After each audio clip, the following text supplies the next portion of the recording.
before we get a song out of Mr. McCain, are you going to be touring this summer? I'm touring all summer with, all summer. I'm touring a lot of the summer with Train.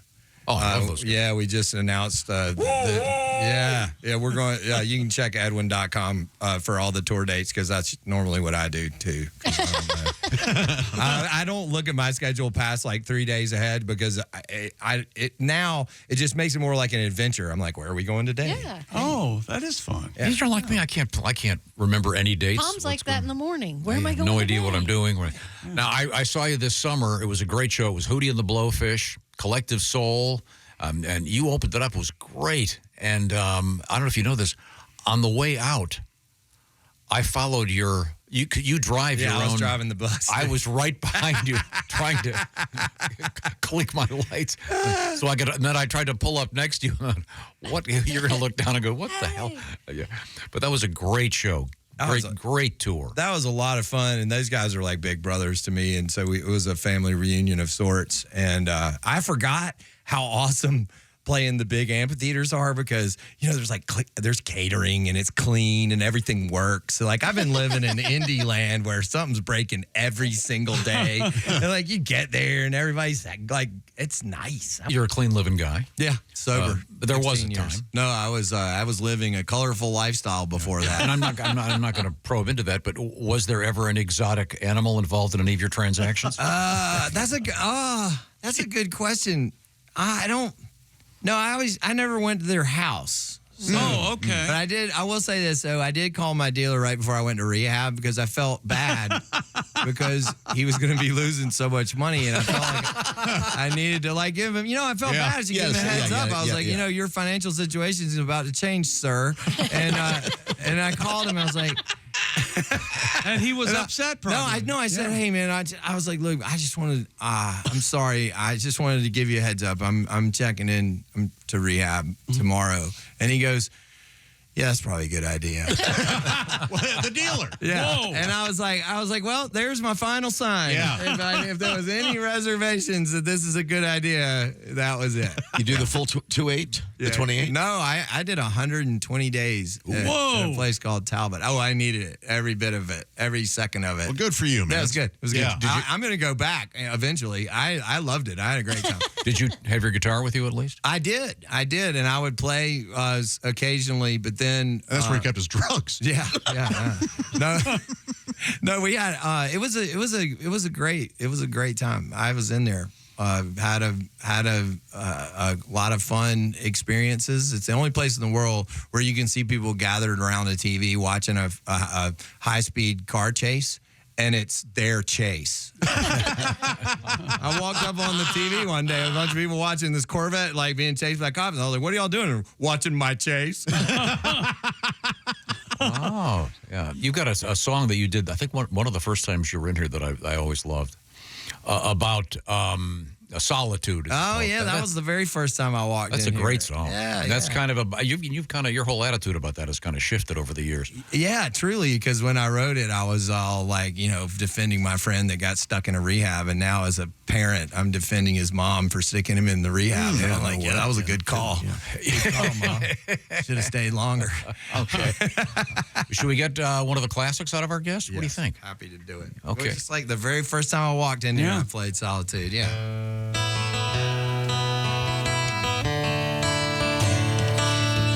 Timby was a good friend, was a brother of mine. We were imaginary comic book superheroes, kids wasting time. We were prisoners of our youth, we were growing up strong.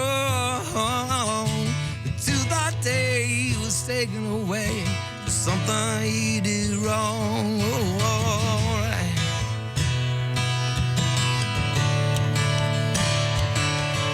Tim came around just the other day. Boy, had some stories to tell.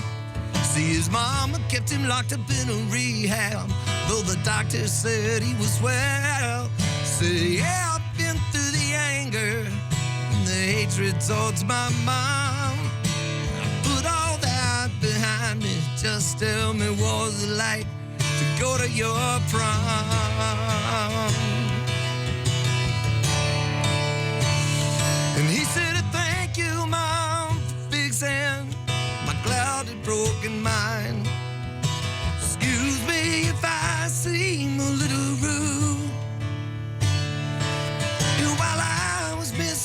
my childhood, my brother and my prime. You enjoyed the convenience of my solitude. And well, growing up these days just ain't easy. And the kids, they're doing the best that they can. So, mama, you better think twice before you lock your kid up, throw away the keys. Soon your little boy is gonna be a man.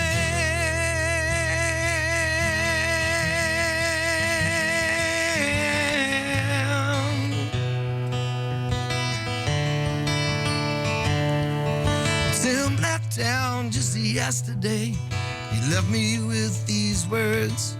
Said, yeah, I know this life's got a lot to give, but my childhood is gone, and I'm not afraid of dying. Gonna grab this world by the horns and learn how to live. He said, thank you, Mom, for fixing my clouded, broken mind. Excuse me if I seem a little rude. While I was missing my childhood, my brother and my prime, you enjoyed the convenience of my solitude. 24 months of solitude. Can't forgive you for the solitude.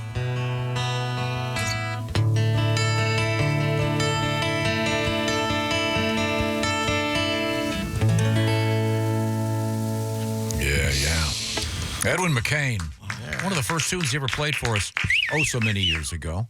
That's still 95. That's great a tough song. one. Great song. Walked in the door in 95, a long time ago. Golly. You got me on that. Where'd it go? Yeah. Take that, fun day. Yeah. Well, I mean, I could have asked for the one that just shuts the show down. Yeah. I mentioned I went to see you this summer. You were touring with Hootie and the Blowfish, Collective Soul. That was such a great show. And as you mentioned earlier, sometimes some of the folks don't remember exactly who you are. And then you go into this one song, and everyone's, oh, my God, you get people gasping, God, I love this song. And then it ends, and everyone's kind of, they want to start sobbing. I've been blamed for the population explosion, too. Like, I got a bunch of people in my comment section who's like, I had to pay 18 years of child support, thank you. And I realized, I started thinking about it. So many people use my songs in weddings that just statistically, I lost half my audience to divorce. Yeah. Hey, just so you know, I still get Edwin. Yeah. You can't go to the shows Right. anymore. I have these awkward moments where it's like, that was me and my ex-wife's song. And I was Yeah. like, so sorry. Yeah, what are you supposed to say? I don't know. I never know how to gauge that one. I mean, I'm sure there's a lot of piracy that goes on out there that you never hear about until later, but no, not yet. I don't think. But I do get a lot. Like, so I get a detailed report of all the places where you get streams, and it's kind of crazy because I had to look a few of the places up. I was like, I don't even know where that is. Wow. Yeah, so it's cool. I mean, formerly the only way we would know is we had these detailed reports called broadcast data systems that would monitor the radio stations, and but now it's all. You can tell where everything comes. Computers tell us where everything is, and we count up our little half a penny. I mean, there are always bands they'll be huge in one country and not necessarily their home country. Well, the Philippines were crazy. Like for me, I honestly, I'll Be is sung so much at karaoke the Filipinos call it the second Filipino national anthem. Wow. Have you ever played over there? Yes. How'd that go? We played at a 20,000 seat arena in Manila, and it was crazy but I very quickly realized it's not really me they love the song, and so it was an awkward hour and 15 minutes until I got to the song. And what I should have done is just walked in there and sung the song 15 times in a row and they would have been happy with that. Okay, they literally, or I could have just brought people up to sing it with me. Oh, yeah. 15 Live times in a row. karaoke. Next time I go back over there, that's all I'm doing. I'm just going to have a karaoke time with me and my song. The I'll They Be did tour? not. Have you ever done I'll Be at karaoke? I did one time in New Jersey, as a matter of fact. Oh, really? And I snuck in there with some friends, and I put my name in the hat, and I got up there and I sang my song at karaoke, and the guy that was running the karaoke was like, "That was okay, not as good as the original guy, though." That is fantastic. You feel like playing something? What do you want to do? I'll do another one from the new album, Lucky. One more day above the dirt, doing what I love. Yeah, I get paid, but I don't call it work. My cup is half full of your loving tonight. The new strings on my old guitar. Friends in my backyard all say that I must know how to play my cards. But some guys just get lucky all the time. After time, I've been coming up aces. I don't know what I did to be living the way I do. Every day is a roll of the dice. I wind up on the sunny side. Coffee on the table, roof over my head. Dog at my feet, my girl in my bed. Some guys can't catch a break if they tried. Some guys just get lucky all the time. Fresh cut grass is looking green. I ain't looking over fences. The Joneses keeping up with me. Your guess is as good as mine. Well, some guys just get lucky all the time. After time, I've been coming up aces. I don't know what I did to be living the way I do. Every day is a roll of the dice. I wind up on the sunny side. Coffee on the table, roof over my head. Dog at my feet, my girl in my bed. Some guys can't catch a break if they try. But some guys just get lucky all the time.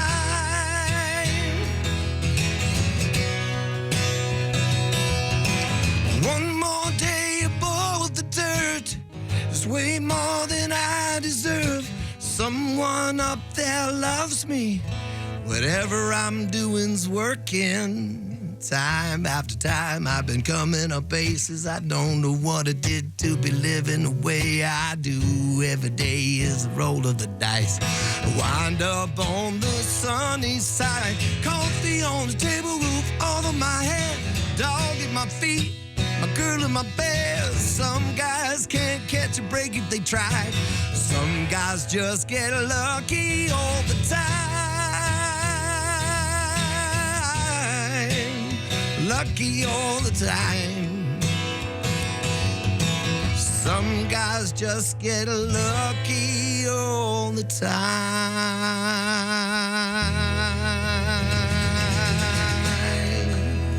Yeah, Edwin McCain. All right. Got a new project on the way out. That's one of the great songs from that. We're going to force him to sing more in just a few minutes. Now, we are joined by singer-songwriter Edwin McCain. Try to behave. Edwin, we'll try to behave now. Enough of our news stories. You got your guitar. What do you feel like playing? Oh, God. All right. I'm going to play. We just released the first album in 15 years, and I'll play you. So I've had a sax player that's been with me this whole time. 35 years we've been playing. And so I wrote a song about him for this record because he is sort of crabby and really quiet, and I like making fun of him. And when he was working at the Greenbrier playing jazz, he was a big jazz guy, and he took off from the Greenbrier and was coming to South Carolina to take over for this band called the Truly Dangerous Swamp Band. But in between West Virginia and South Carolina, they broke up. Oh. And he ended up in South Carolina with no gig, and I was the only option. And so back then he was like, well, I'll play with you, but only for a summer, and then I'm going to law school. All right, whatever. 35 years later, we're still together. But this is my ode to the crabby old sax player that plays with me.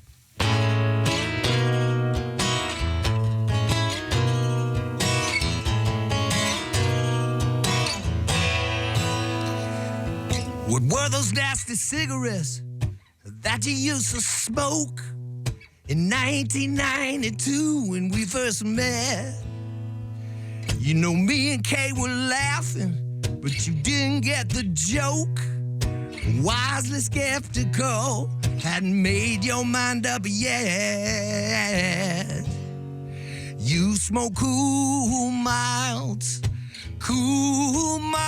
you smoked cool miles. All that menthol in the air. Cool miles, you smoked cool miles, so you wouldn't have to share.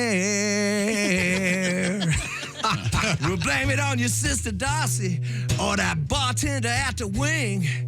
We'll blame it on Branford back when he was playing with Sting. We'll blame it on those sweet, thick Charleston, lovely summer nights that took all your stupid law school dreams and hit them out of sight. You smoke cool miles, you smoked cool miles. All that menthol in the air. Cool miles, you smoked cool miles, so you wouldn't have to share. We would wait until afternoon showers, wash the pine dust into the pond. Then we'd play to the girls from Ohio with them streaks of southern blonde. 30 years have gone by me. Goddamn, where'd it go? Robert said it's impossible. What the hell does he know? He can take that old waltz of his. Hope mine never ends. We'll stay out here on the road, making music with my friends. These have been cool miles, these have been cool miles. And I do them again and again and again and cool miles, these have been cool miles, my friend. All right. Wow. Edwin McCain. Bravo. One of the few tributes to cigarettes out there, particularly menthol cigarettes. Very controversial, of course. I'd love the line, he smoked cools so he wouldn't have to share. That's why anybody smokes menthol cigarettes, is so nobody can bum them off of you. Yep. Wow. Well, that's how I think a lot of people that started to smoke them. That's the reason they started, because they bummed them and they got that hint of a breath mint in their cigarette. That's a great song. It really is. You know, I'm a huge fan of Ricky Lee Jones, and so she kind of influenced me, and I would say that's my little nod to her. I love the way she approached all her music, and yeah, me too. The line in the song where it's like Robbie said it's impossible. There's a scene where in the last waltz where Robbie looks at the camera and goes, you know, this life on the road and being a musician it's an impossible way of life. And when I saw that movie, I was 20, and I was like, wait a minute, what are you talking about? Like, this is amazing. Like, that's not impossible, Robbie. And so, you know, at 35 years in, I'm telling Robbie he was wrong. So, you know, it's a great way of life. I love it. I'm going to stay out here and play as long as they'll let me. All right. I have a real quick question. On the studio version of that, is there a sax solo? 100%. Okay. There's a sax solo. Did you warn him before what it was about? No, he picked it up from the lyrics. and honestly, I was surprised he even pays attention, because he hasn't been listening to me for the last 15 years at least.